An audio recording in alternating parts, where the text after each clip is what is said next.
అన్న నమస్తే అన్న, మీ పేరు? నమస్కారం కృష్ణ. అన్న, ఇప్పుడు ప్రజెంట్ కాంగ్రెస్ పాలన ఈ తెలంగాణలో ఎట్లా అనిపిస్తుంది అన్న మీకు?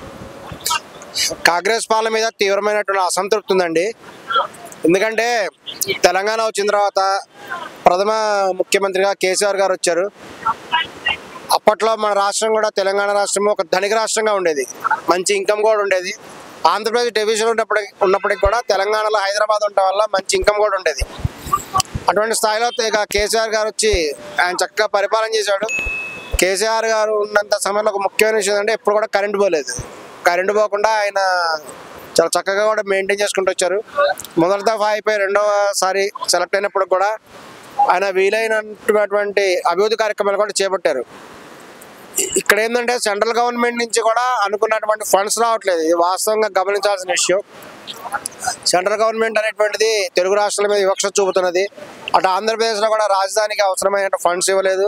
తెలంగాణలో కూడా సరైనటువంటి ఇక అమౌంట్ రావట్లేదు అనేటువంటి కూడా ఉన్నాయి.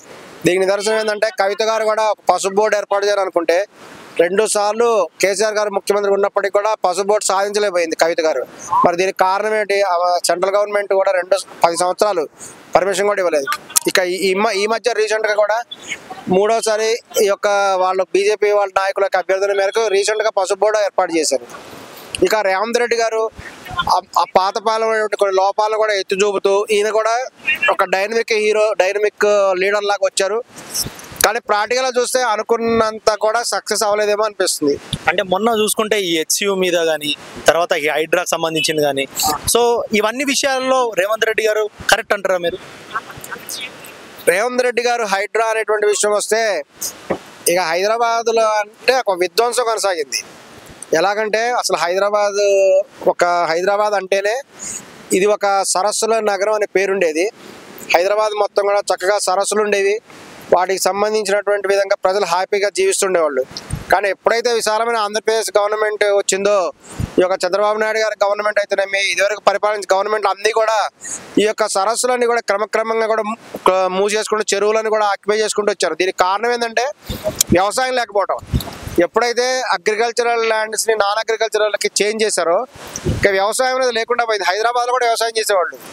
నాగార్జున గారు ఉన్నటువంటి ఫామ్లో ఒకప్పుడు ద్రాక్ష తోటలు ఉండేవి. ఇట్లా హైదరాబాద్లో విపరీతమైనటువంటి పూల చెట్లని, పండ్ల చెట్లని, రకరకాల కూరగాయలని, రకరకాల పంటలతో ఇది విలజిల్లుతూ ఉండేది. ఎప్పుడైతే ఇక చంద్రబాబు నాయుడు గారు వచ్చి ఆయన సైబర్ సిటీ చేసి అభివృద్ధి చేశారు ఆయన పాయింట్ ఆఫ్ వ్యూలో, కానీ ఇక్కడ విధ్వంసం అనేది జరిగింది. ఇక పొలాలన్నీ కూడా ఆల్మోస్ట్ లేకుండా పోయినాయి. పొలాలు లేకపోవడం వల్ల నీటి అవసరం కూడా లేకుండా పోయింది. క్రమక్రమంగా కూడా చెరువులన్నీ కూడా ఇక ఆక్రమణలకు గురైనాయి. ఇక అందరు కూడా చిన్న చెరువు కనపడ దాన్ని మూసేసి ఇల్లు కట్టుకోవడం స్టార్ట్ చేశారు. ఇప్పుడు ఏ పరిస్థితి వచ్చిందంటే ఇక ఏదైనా సరే వర్షం పడ్డప్పుడు అది సహజంగా పల్లపు ప్రాంతానికి నీరు వెళ్తుంది కాబట్టి ఆ చెరువుల్లో నీళ్ళు వెళ్లకుండా ఈ యొక్క నగరాన్ని ముంచేత పరిస్థితి వచ్చింది. ఇది దాదాపు అన్ని రాష్ట్రాల్లో అలానే ఉంది, మహానగరాల్లో, బెంగళూరులో కూడా అలానే ఉంది. సో హైదరాబాద్లో కూడా ఇంకా వర్షం పడింది అనుకోండి, ఆ నీళ్ళు వెళ్ళడానికి చెరువులు లేవు. చెరువులు లేకుండా ఇవన్నీ కూడా నిజంగా నగరాన్ని ముంచేస్తున్నాయి. దీన్ని ఖండించాలనే ఉద్దేశంతో ఇప్పుడు రేవంత్ రెడ్డి గారు ఒక గట్టి ప్రయత్నం చేశారు. ఆయన అనుకున్నటువంటి ప్లాన్ చాలా మంచిదే. ఈయన మూసీ నదిని డెవలప్మెంట్ చేద్దాం, మూసీ నదిని కూడా ఒక లండన్లో ఒక నది ఉంది ఆ నదిలాగా, లేదంటే గుజరాత్లో నదిలాగా, లేకపోతే ఒక గంగా నదిలాగా ఈయన కూడా మూసీ నదిని అభివృద్ధి చేద్దామని ప్రయత్నం చేశారు. కానీ అది ప్రాక్టికల్గా చాలా ప్రాబ్లమ్స్ ఉన్నాయి.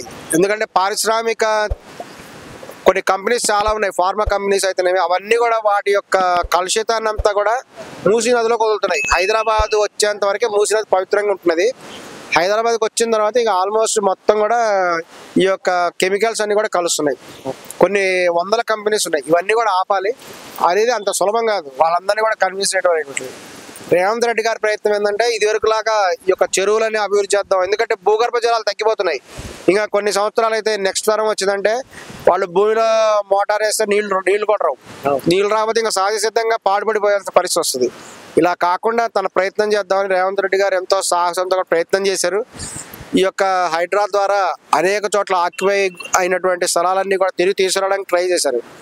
కానీ జనాలు ఎందుకు రెడీగా లేరు. ఇదివరకు ఏంటంటే అంతకుముందు అనేటువంటి పరిపాలకందరూ కూడా బాగా అలవాటు చేశారు. ఏదంటే ప్రభుత్వ స్థలాలు ఆక్యుపై చేసుకోవటం. ఆ వాటిలో అంతకుముందు ఏంటంటే ఈ యొక్క వివేక్ గారు ఉన్నారు కదా, వాళ్ళ నాన్నగారు వెంకటస్వామి అని చెప్తుంటారు. ఆయన పేరు గుడిచెల వెంకటస్వామి అని ఉండేది. ఆయన ఏంటంటే ఒక ఎర్ర జెండాని ఒక ఎర్ర జెండాని కర్రకు పాతి తీసుకెళ్లేవాళ్ళు. వాళ్ళు ఖాళీ స్థలం ఎక్కడుంటే అక్కడ జెండా బాధేసేవాళ్ళు. అంటే ఇంకా వాళ్ళ స్థలం అది. వాళ్ళు అక్కడ ఇల్లు కట్టేసుకునేవాళ్ళు, గుడిసెలు వేసుకొని తర్వాత మెల్లగా ఇల్లు కట్టేసుకునేవాళ్ళు. ఈ విధంగా ఎన్నో స్థలాలు కూడా అన్యాక్రాంతం అయిపోయినాయి. అటువంటి పరిస్థితి ఉన్నప్పుడు ఈ రోజున కూడా మరి కరెక్ట్గా చెప్పాలంటే ఎక్కడ కూడా స్థలాలు లేవు. ఈ ప్రభుత్వం కూడా రెగ్యులరైజేషన్ స్కీములు అని తెచ్చేసి ఆక్యుపై చేసుకునే వాళ్ళని ఆక్రమణదారులకి ప్రభుత్వ పరంగా సహాయం చేసినట్టు అయింది. ఇంకా ఎందుకంటే ప్రభుత్వ స్థలాన్ని ఆక్యుపై చేసుకోవడం, తర్వాత దాన్ని రెగ్యులరైజ్ చేసుకోవడం, తద్వారా చట్టబద్ధంగా ఆస్తి తమదైపోవడం, ఈ విధమైనటువంటి విధానం చాలా కాలం కొనసాగింది. ఇప్పుడు రేవంత్ రెడ్డి గారు ఎప్పుడైతే వచ్చి దీన్ని ఆపారో అది చాలా మందికి ఇబ్బందికరంగా వస్తుంది. వాళ్ళు అనుకోవడం ఏంటంటే రేవంత్ రెడ్డి ఉన్నంత కాలమే ఉంటుంది ఈ స్కీము, రేవంత్ రెడ్డి పోతే మళ్ళీ పాత మోడల్ వచ్చేస్తుంది అనే ఉద్దేశంతో చాలా మంది ఉన్నారు. అందుకే ఆయన హైడ్రా కూడా చాలా వరకు ప్రయత్నం చేసింది, ఆక్యుపైలు తీయడానికి ట్రై చేస్తున్నారు. కానీ నెక్స్ట్ ఏంటంటే దీనికి తగినటువంటి ఫండ్ కూడా సెంట్రల్ గవర్నమెంట్ ఇవ్వలేదు.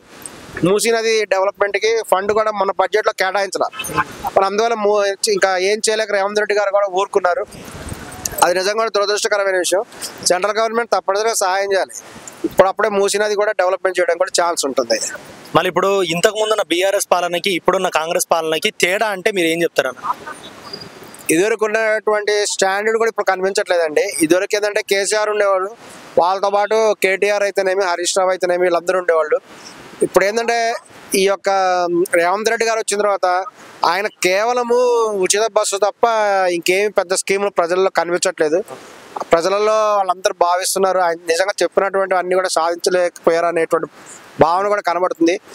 ఇంకేంటంటే రీసెంట్గా కూడా కరెంటు పోవటాలు ఇటువంటి కూడా స్టార్ట్ అయిపోయినాయి. ఆయనకేంటంటే పట్టు సాధించలేకపోతున్నారు అనేటువంటి భావన కూడా ఉంది. ఎందుకంటే గట్టి నాయకులు అంటే ఇప్పుడు రేవంత్ రెడ్డి గారి తర్వాత ఆ స్థాయి నాయకుడు ఎవరు కనిపించట్లేదు. ఇదివరకు ఏంటంటే కాంగ్రెస్ పార్టీలో ఈ యొక్క రోసే గారు ఉండేవారు.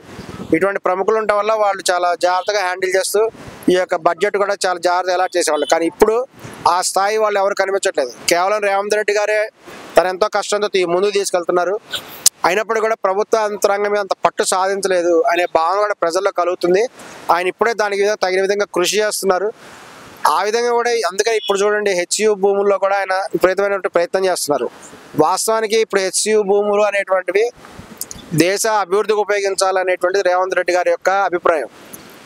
ఇప్పుడు ఆ భూములు కూడా హెచ్యు భూములు కావు, ఆ పదం కూడా మనం వాడకూడదు. ఎందుకంటే వాటికి ఆ భూములన్నీ హెచ్యు పేరు మీద లేవు, అవి ఇండివిజువల్గానే ఉన్నాయి. అటువంటిప్పుడు ఇదివరకు చంద్రబాబు నాయుడు గారి టైంలోనే కొంతమందికి బిల్లీరావు అనేటువంటి అలాట్ చేశారు. ఆయన తర్వాత కోర్టులో వేయడం జరిగింది. తర్వాత కేసీఆర్ గారి టైంలో కూడా అంత కోర్టు కేసులు అన్నీ వచ్చినాయి. రీసెంట్గా కూడా తీర్పు వచ్చింది. అందువల్ల ఇప్పుడు ఇందులో ఆయన రేవంత్ రెడ్డి గారు ఇన్వాల్వ్ అయ్యారు. అయినా వాటి మీద కూడా ఇప్పుడు కేసు వేసి వాటి కూడా సుప్రీంకోర్టులో ఆపేశారు. ఏమైనా అభివృద్ధి చేయాలనుకుంటే చేయనివ్వట్లేదు కొంతమంది. ఈ విధంగా కూడా రేవంత్ రెడ్డి గారు మరికొంత పట్టు సాధించాల్సిన అవసరం ఉంది. తన విధానాలు కూడా మార్చుకొని మంచి పరిపాలన అందిస్తారని కూడా భావిస్తున్నాం. ఓకే అన్న, థ్యాంక్ యూ అన్న.